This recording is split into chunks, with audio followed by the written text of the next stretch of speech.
So I've been getting lots of messages about people using wheel and it not working correctly. Hopefully these are going to be some fixes for you. First of all, when you load up the game, come into your settings, your input and feedback options.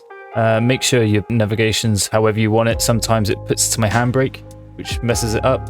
So you either want it on your steering wheel, or you want it on default device, which is your keyboard or your controller, whichever you're using, your PlayStation or Xbox controller. Make sure your feedback device is on your wheel as well. Mine's Logitech G920 and my type is force.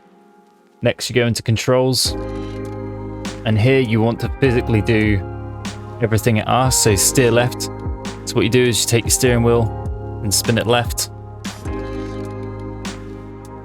Down to the next one. Steer right.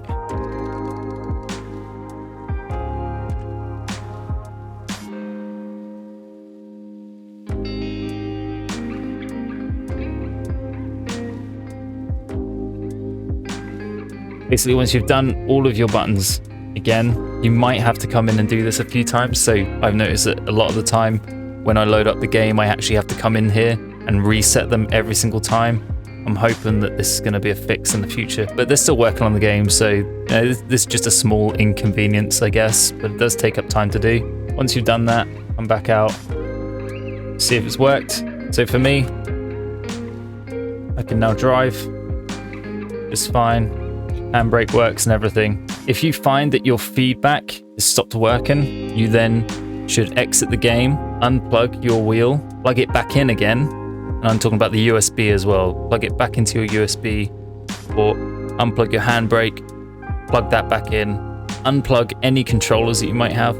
So your Xbox or your PlayStation controller. So once your wheel and your handbrake is plugged back in again and it's recalibrated, then load up the game again and go through that same process again. Sometimes it'll work first time and you won't have to recalibrate all of your buttons again. But if it doesn't work, you'll have to recalibrate your buttons. And it should work after that. One of the other fixes as well is, and it is easily forgotten, but make sure to have your H shifter or your gear stick, however you want to pronounce it, make sure that's in neutral, because sometimes when you load up the game and you've got it in gear, it will just get stuck in that gear. Another fix is sometimes when you load in, you might have to pull your handbrake. So if you're not moving in the car, pull your handbrake, just because for some reason it recognizes it as like it's held down at all times. So once you pull it and release it again, it will then pull your car away and you should be fine. All of that fails, turn your PC off, turn it back on again, do all those steps again, and it should work. I hope all of these help. Anything else, just leave a comment down below and I'll have a look into it and see if there's anything I can help you with. This should work with all newer wheels. I've seen a few people ask about this and a few people have resolved them from the things I've said to them. Just make sure you follow those steps and you should be good to go. Cheers.